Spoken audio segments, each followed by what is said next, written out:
and that is Vigano, and whether or not he has undergone a conditional ordination or conditional consecration, whichever term you want to use. Don't be a Pharisee. It's either one is appropriate. Conditional consecration or conditional ordination would be a service that one would undergo if they doubt their previous ordination. So if they think that, I don't know if I was validly ordained before, it's really in doubt, you would go through this ceremony or service. In the same way, when we speak of baptism, you can only be baptized one time. But if there is a doubt about the validity of baptism, you can't be rebaptized, but you could be conditionally baptized. So that if the first one was valid, this one isn't. If the first one wasn't valid, this one is. Now, in common use of terms, whenever you're speaking to a broad audience, sometimes you can't always just use the most technical terms. You have to speak in a very broad fashion. So I spoke recently in a 60-second short. Again, you can only speak up to 60 seconds in a short on YouTube. So I don't have a lot of time, and it's very broad in its audience. So I spoke briefly about Vigano being reordained. Okay, and that's what precipitated this hubris comment from multiple people. Well, hey, oh no, it's consecration, not ordination. Error. And then number two, I saw a lot of commenters say, you can't be reordained. What are you talking about, Michael? I know you can't be reordained. I understand that. If you're validly ordained, you can't be ordained again. I understand that. It's a common way of speaking in the same way that we speak of rebaptism. You can't be rebaptized, but you can attempt to be. So when a person who's validly baptized, let's say a person who's baptized as an infant, and then they join a Protestant circle later on, a Protestant community, and they go to get baptized again, is that a rebaptism? Technically, no, because they've already been baptized. But in common way of speaking, we call it rebaptism. And we would say it's sacrilegious because you've already been baptized. That's what I'm referring to when I speak of Vigano being reordained. I don't believe that he can be reordained. I'm using common speech that is going to make sense to most people in a context where I only have 60 seconds to speak. So it's incredibly pharisaical and ridiculous to hone in on these scrupulous points and ignore the bigger issue here, and that is Vigano has seriously put into question his own ordination to the episcopate. That's the problem. That's what we should be focused on, not these ridiculously scrupulous conversations and nitpicking language. That's the issue. Now, whether or not this happened, I think has been thoroughly established. There have been numerous reports by friends and foes of Vigano from many communities affirming that in November in Rome he was conditionally consecrated or conditionally ordained by Bishop Williamson, who's not in communion with the Catholic Church, formerly part of the SSPX. Benedict lifted his excommunication, and then he got excommunicated again because he consecrated more bishops shortly thereafter. Very controversial figure. I knew about his association with Bishop Williamson before any of this erupted. So I wasn't surprised to see whenever this information became public. But numerous sources at this point have reported that he has been reconsecrated.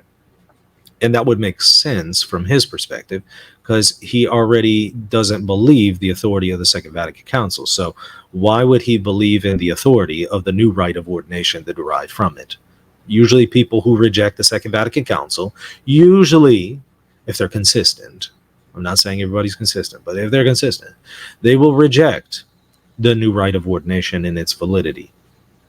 And thus they will look for holy orders from a preconciliar rite and from someone who has a lineage through the preconciliar rite of ordination.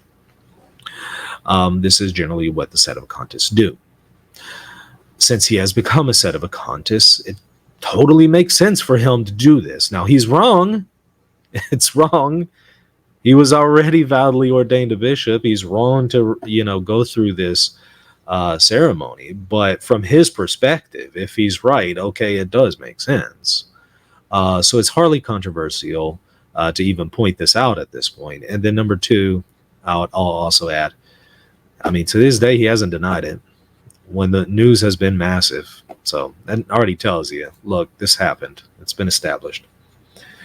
Here's just one of numerous sources. Vigano switches to Bishop Williamson's camp. Vigano, former nuncio in the United States and a radical conservative critic of Pope Francis for years, has apparently joined the Sedevacantists. Not apparently. I mean, maybe at the time of this report it was apparent. Apparently, this was what? Let's see here. Not long ago. So this was January 17th of 2024 is when they published that.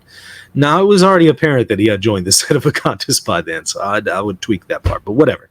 Several traditionalist blogs report that he has already had himself reconsecrated as a bishop conditionally in 2023 by the English Bishop Williamson. By the way, that also is an automatic excommunication if you do this, for him as well. In other words, Vigano was already automatically excommunicated when he became a Sedevacantist. We know that was several years ago. He excommunicated himself. But even if he didn't, well, he definitely excommunicated himself when he did this. So there's a lot of things that Vigano has done to excommunicate himself. So when people say silly things like Pope Francis was so quick to excommunicate him, he didn't excommunicate him. He just said that he had already been excommunicated at the time of the crime, which was like 2 years, maybe ago, somewhere around that 2 years ago. Dude's been excommunicated for a long time. What are you talking about? All right. Who was expelled from the Society of St. Pius X, Williamson. The Episcopal consecration conditionally assumes that the previous Episcopal consecration, Vigano was consecrated bishop in 92, was possibly invalid. Yeah. There it is. Yep. And again, notice that Vigano will not come out and say, hey, guys, this never happened. I mean, hey, if he does, I'd be so happy to set the record straight and come out and say, oh, guys, I'm so happy. Actually, he didn't reconsecrate himself. So how does that work for you guys who completely reject the Second Vatican Council? Y'all still on board with this guy because he's going with his ordination that traces back to the Second Vatican Council and its rite of ordination? How's that work for you guys? So either way, it's going to be bad for the veganists. But yeah, he hasn't come out and denied it. And I think we know why, because it's pretty clear he's already done it. So there it is. I was shocked by how many people in the comment section kept saying, what are you talking about? I mean, I have no idea what you're referring to. Now you know. There it is. Everybody hit the like button, hit the subscribe button. Check me out at patreon.com/reason and theology, reason and theology, if you want to support this channel.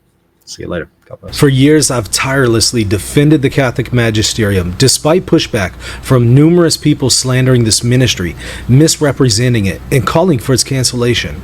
Our situation today is very similar to the days of St. Maximus the Confessor, who was constantly pressured to deviate from the teachings of Rome and embrace the heresies that many other bishops were promoting. He was exiled, ridiculed, slandered, but he stood fast despite this persecution, which also included the imperial court of Constantinople cutting off his arm and ripping out his tongue so that he could no longer write the truth and speak the truth.